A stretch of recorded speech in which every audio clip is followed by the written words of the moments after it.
রাত প্রায় অনেক হয়েছে, চারপাশ নীরব শুনশান। সামনে শান্ত নদী, আর তারপরেই দাঁড়িয়ে রয়েছে চার বন্ধু। বেশ কিছুদিন ধরেই তারা পিকনিকের কথা চিন্তা করছে। অবশেষে দিনক্ষণ আর জায়গা ঠিক করে তারা চলে এসেছে পিকনিকের স্পটে।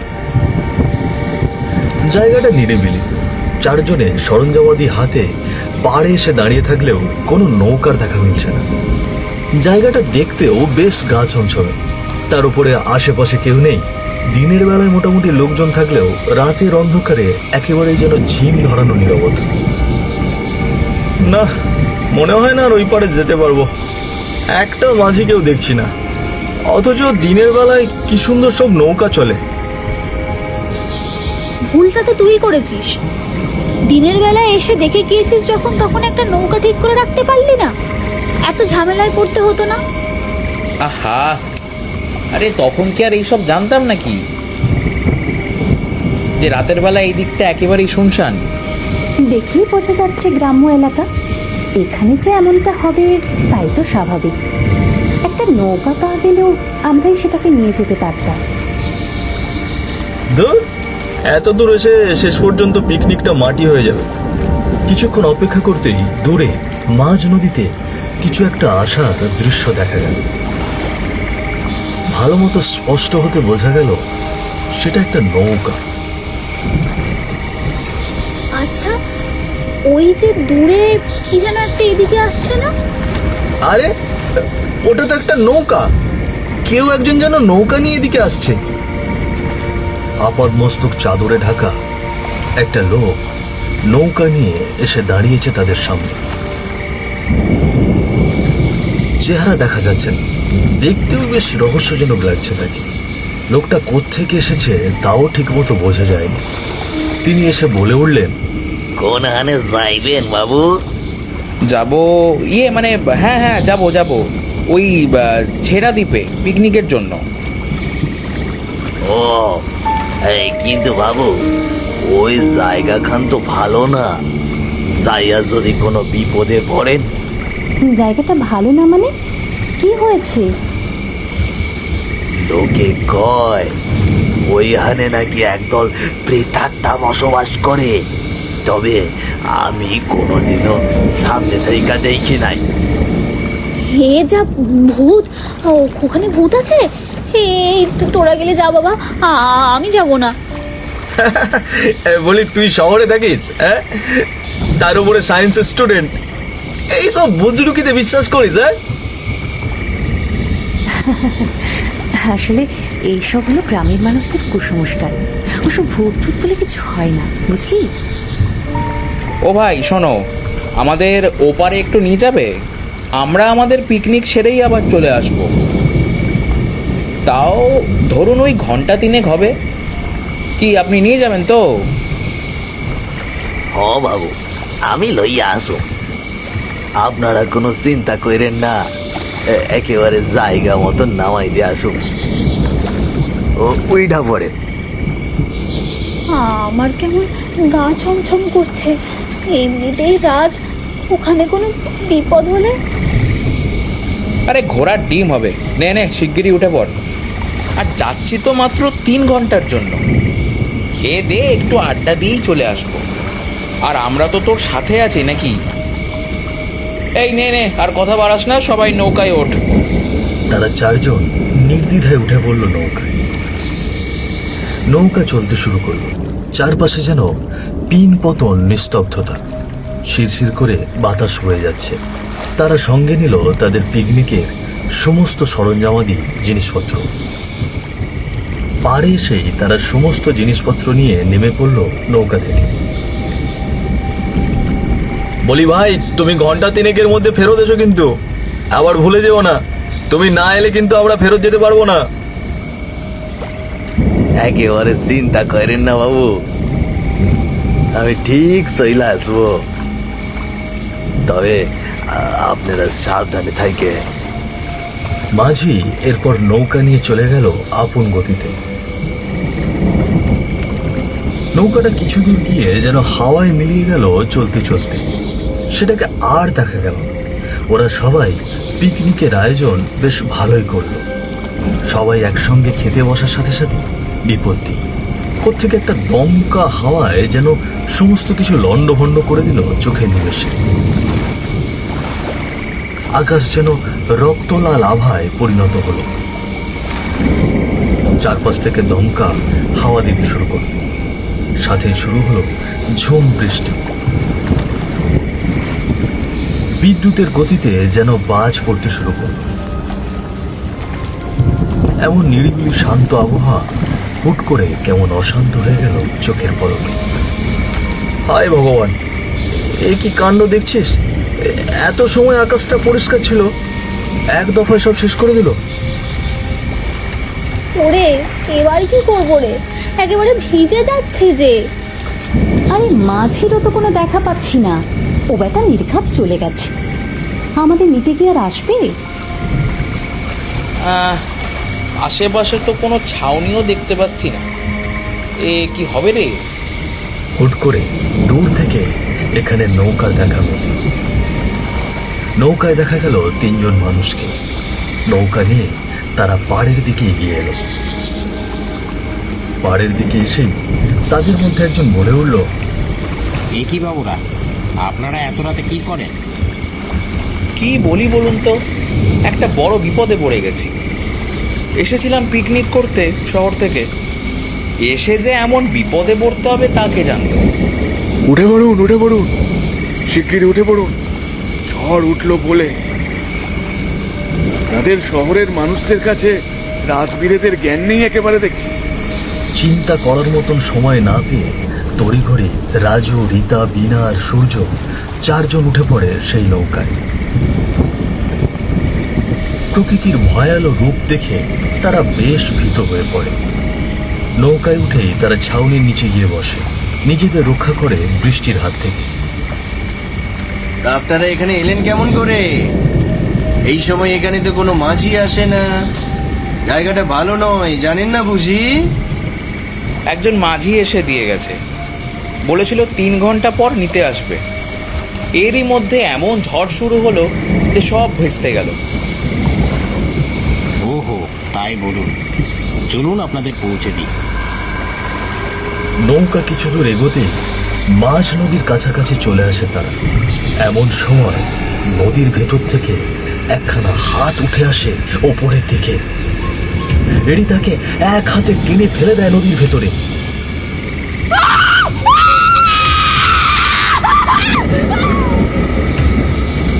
আর তারপরে টানতে টানতে নিয়ে গেল তাকে। এই দৃশ্য দেখার পর বাকিরা যেন ভয়ে কাঁপতে শুরু করে। বন্ধুকে বাঁচানোর জন্য প্রাণপণ চেষ্টা শুরু করে তারা। এটা কি হলো? আমাদের বন্ধু জলে পড়ে গেছে। ও মা গো, এ কি হলো? নৌকা থামান আপনারা। আরে কি হলো কি? নৌকা তো থামান, আমার বন্ধু জলে পড়ে গেছে। আরে কি হলো? এই আপনার নৌকা থামছে না কেন? আমাদের বন্ধুকে তুলতে হবে তো। কোনো লাভ নেই, ওরা যখন চলে যাওয়ার গেছে, আপনারা বসুন। মানে কি বলছেন আপনারা এসব?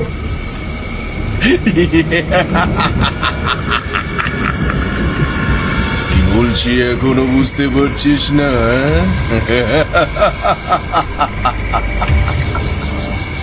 তারা দেখল চোখের পলকে এই 3 জন মাঝি যেন শূন্যে ভেসে উঠল। বেরিয়ে এলো এক একজনের বিকৃত বিভৎস রূপ। চোখ দুটো যেন তাদের রক্ত লাল। প্রকৃতির মতো তারাও ভয়ানক হয়ে উঠল। তাদের কারোরই বুঝতে বাকি রইল না নৌকার সেই 3 জন মাঝি আসলে সেই অশরীরী প্রেতাত্মা, যারা এই ছেঁড়া দ্বীপের কাছে নদীতে থাকে। সারা জীবন ভূতে অবিশ্বাস করা আর বিদ্রুপ করা সেই সময়গুলো চোখের সামনে ভেসে উঠতে থাকে সূর্য, বিনা, রাজু। চোখের পলকে তারা তাদের একজন বন্ধুকে হারিয়ে ফেলেছে এই অশরীরদের কবলে পড়ে। এবার বুঝতে পারছিস? তোদের সাহস তো কম নয়, কেন এসেছিস এখানে? তোরা জানিস না এটা আমাদের জায়গা? এ কি এসব কি? তার মানে ওই মাঝে যেটা বলেছিল সেটাই সত্যি? আপনারা কেউ মানুষ নন? কিন্তু আমরা সব সময় এরকম ছিলাম না। একদল নেশাখোর বকাতে ছেলেদের আটকে ছিলাম বলে তারা আমাদের খুন করে বস্তায় আটকে ফেলে দেয় নদীতে। একদিন ওরা আবার এখানে এলো, আর তারপর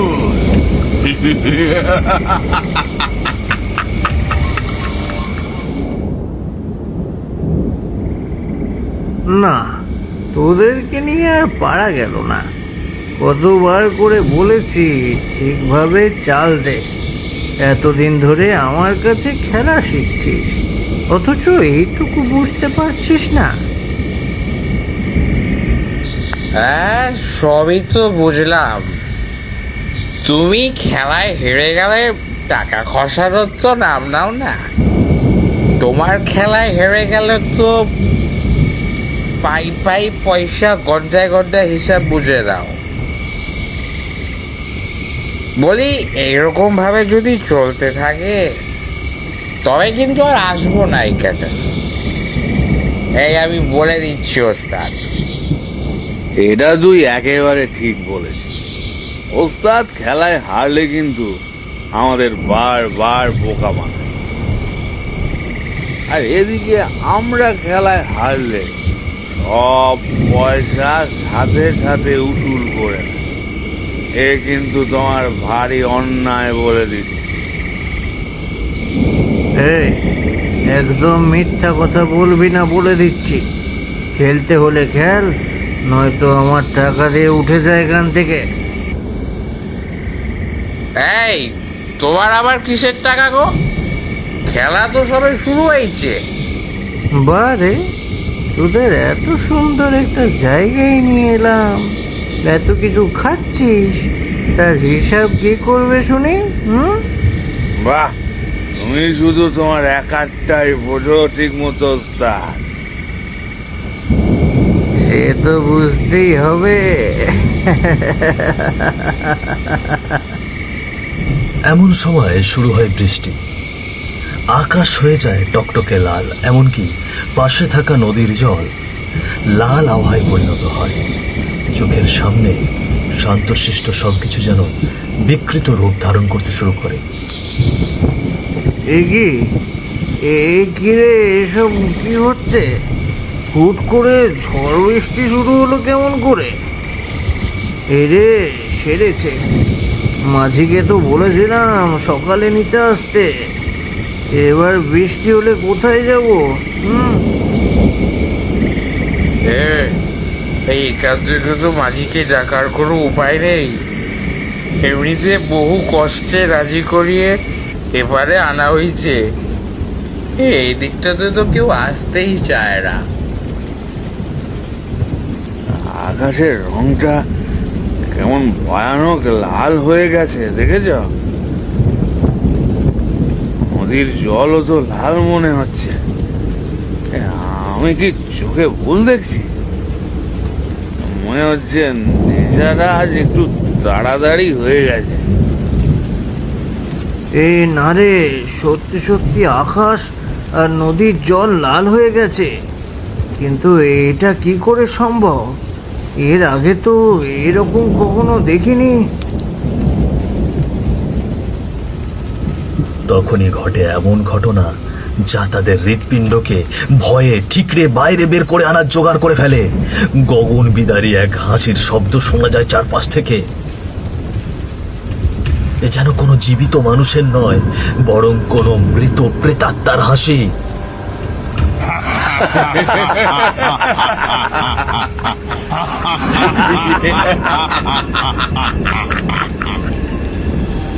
এই, কে হাসছে? হ্যাঁ, কে হাসছে এমন বিকট ভাবে? কে হাসছে? হ্যাঁ, ওরে বাবারে, এ তো নির্ঘাত ভূতের কাণ্ড। আমি শুনেছি এরকম নির্জন জায়গাতে ভূত থাকে। কাউকেই তো দেখতে পাচ্ছি না।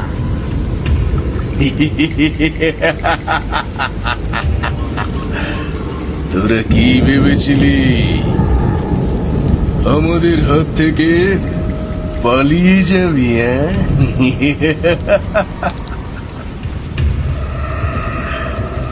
মৃত্যু তোদেরকে আজ আবার এই ছেঁড়া দ্বীপে নিয়ে এসেছে। আমরা তোদের জন্য এখানেই অপেক্ষা করতাম। জানতাম তোরা এখানেই আবার আসবি। আজ আমাদের হাতেই হবে তোদের মৃত্যু।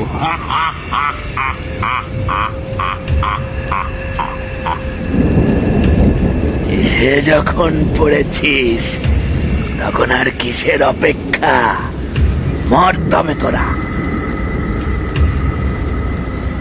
না না, আমাদের ছেড়ে দাও, আমাদের ছেড়ে দাও না।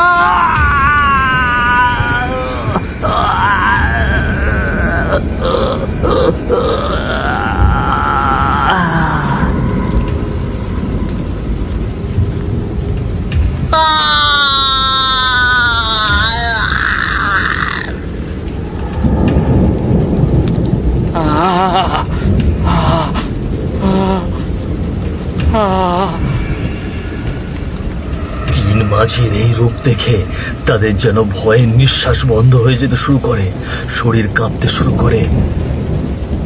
হাজারো কাকুতি মিনতি জানাতে শুরু করে তারা, তবে তাতেও যেন চিড়ে ভেজে না, বরং সেই তিনজনকে মেরে ফেলে সেই তিন মাঝির প্রেতাত্মা। চারপাশের আবহাওয়া যেন এমনি বিশেষ শান্ত হয়ে গেল। এমন সময় প্রকৃতির যে তাণ্ডব চলছিল তা যেন মুহূর্তেই ঠান্ডা হয়ে গেল। নৌকায় দাঁড়িয়ে রইল সূর্য, বীণা আর রাজু। হাওয়ায় ভেসে নিজেদের আহাজারি প্রকাশ করতে লাগলো সেই তিন মাঝি। বুঝতে পারিস তখন আমাদের কি দোষ ছিল? বউ ছেলে মেয়েকে বলে এসেছিলাম তাড়াতাড়ি ফিরবো। আজ অব্দি তারা আমাদের লাশও দেখতে পায়নি। দেখবে কেমন করে? আমাদের লাশ তো আর আস্ত নেই। নদীর বড় বড় মাছেরা ছেড়ে খেয়ে ফেলেছে একটু একটু করে। এটাই আমাদের বসত বাড়ি। সেদিনের পর থেকে আমরা এখানেই থাকি, আর যারা যারা এখানে আসে তাদেরকে মেরে ফেলি।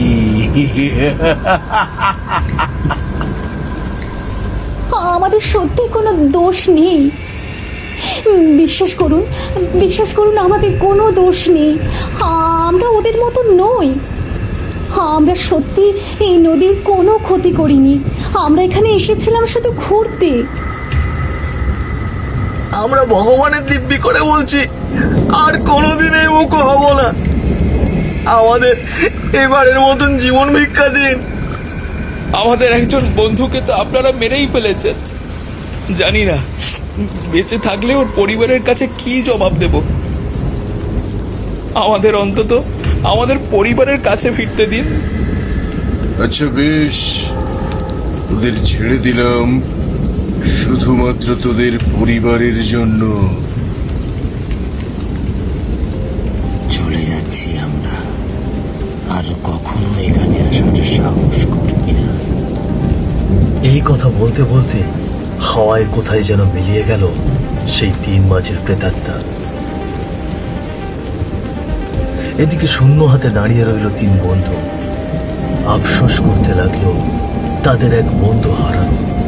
এই আফসোস যেন সারা জীবনেও ফুরাবার নয়।